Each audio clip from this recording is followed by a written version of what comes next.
On your incredible milestone today. You may know that my father recently signed the Inspire Women Act to encourage female participation in STEM fields across all aerospace areas and really with a focus on NASA. So encouraging women and girls to pursue STEM careers is a major priority for this administration. And today we are sitting with an amazing example of that, Dr. Rubens, and you, Dr. Whitson. So I would love to hear from you. What was the impetus for you to get involved in the sciences? Yeah, so when I was around 15, I actually went to a conference. Actually, that was very inspiring for me. It was sort of the beginning of recombinant DNA and understanding biology. And so just that exposure to scientists and the kinds of things that you can do with science and technology innovation. Amazing. Dr. Whitson?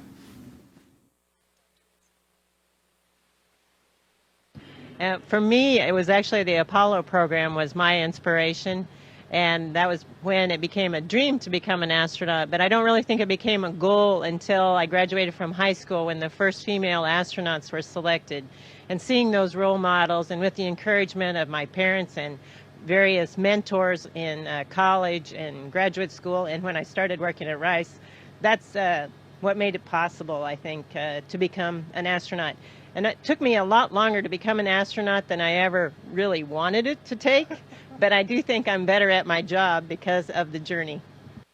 You're an incredible inspiration to us all. So I would also like to ask you one more question. I'm incredibly curious, as I'm sure all the students across the country are, to know what a day in the life in space is like. Could you share what a typical day looks like, what the challenges are, just any special moments?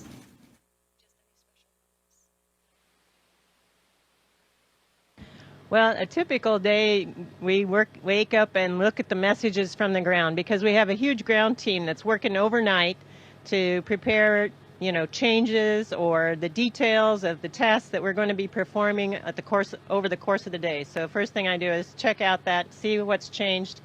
But on any given day, it can be so dramatically different. On one day, we might be focusing on science. On another day, we might be repairing the carbon dioxide removal system.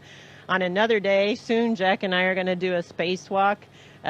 We talked about last Saturday, we did robotics operations. I love the diversity of the different activities that we do. Plus, we have over 200 investigations ongoing on board the space station, and I just think that's a phenomenal part of the day. Of course, there's also just the living and on board the space station. It's such a unique and novel environment, nothing that we're used to on the ground. And it's so special to just be in zero gravity. But Jack's the new guy here, and I think he can probably give you a better perspective on what that's like. It's still on. Well, everything here, my dad always said that if you love what you do, you never work a day in your life. And we work really hard up here, but it's not really work. It's just fun. It's like playing Fort almost, only you're changing the world while you do it. And then on the off time, the other morning I was working out, and on our machine that we work out on, right below it is the cupola window. And so when you're on the kind of device where you do crunches, every time you come up, you see out the window. And it's awesome because you kind of go crunch. Oh, my gosh, that's beautiful. I got to do that again. Crunch. Oh, my gosh, that's beautiful. It's awesome. Everything we do here is fun, and it feels so great to know that we're making a difference on the ground and for the future of humanity as well. So it's an incredible job. You're making a great difference, I have to say. And this is a very exciting time for our country, and you see what's happening with our country in terms of jobs, in terms of business, and there's such excitement and such enthusiasm.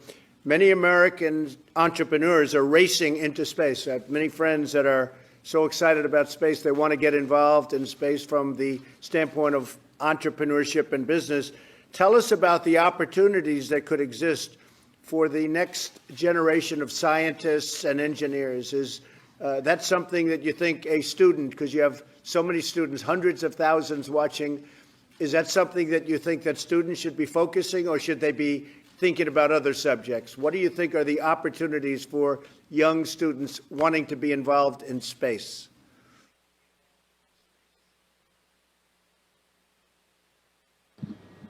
Sir, absolutely. I think that this is probably the most exciting time in space exploration, certainly in my lifetime. We're about to just have an explosion of activity. There is so much involvement on the space station with commercial industries and commercial partners. We have an entire program to manage the science. NASA has done a wonderful job of seeding a new industry with the Commercial Crew Program and the Commercial Cargo Program so that we can build the infrastructure we need for the future exploration. One thing I love about American entrepreneurs is once you get them going, you better stand out of their way because they're going to start trucking. And we're about to that point. NASA is taking on that expensive, hard, complex task of going further and deeper into space with the wonderful new rocket Space Launch System and Orion. And then as soon as we break open that door, this incredible infrastructure that we've been building is going to be right there to pick up the baton and continue into the stars. I would say to all the students that are watching, the time to get excited is now. If you aren't studying science and math, you might want to think about that because our future in the stars starts now, and you can be a part of that if, like Dr. Whitson, you can find that passion and work really hard, and we're gonna find a permanent foothold in the stars for humanity if you do that. Well, thank you. So well said. And I have to say there's tremendous military application in space.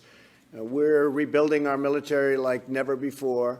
We're ordering equipment, and we're going to have the strongest military that we've ever had, the strongest military that the world has ever seen, and there's been no time where we need it more.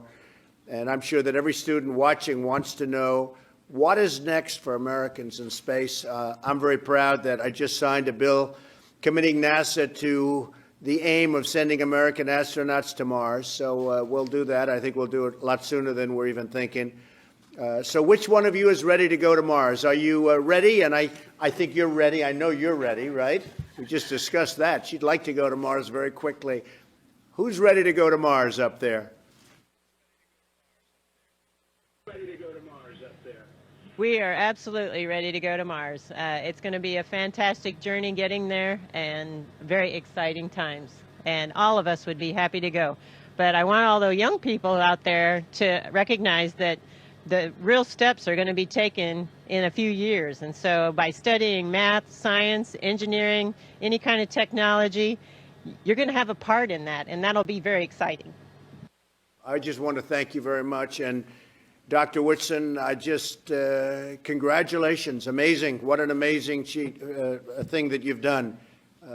Everybody here, I know your family, but everybody here is incredibly proud of the record you just broke. I hope that every young American watching today finds in your example a reason to love space and think about space, because many great things are going to come out, tremendous discoveries in medicine and so many other fields. So thank you very much. I want to say God bless you. God bless America. We are very, very proud of you and very proud of your bravery. Thank you very much. Thank you very much. Thank you, sir.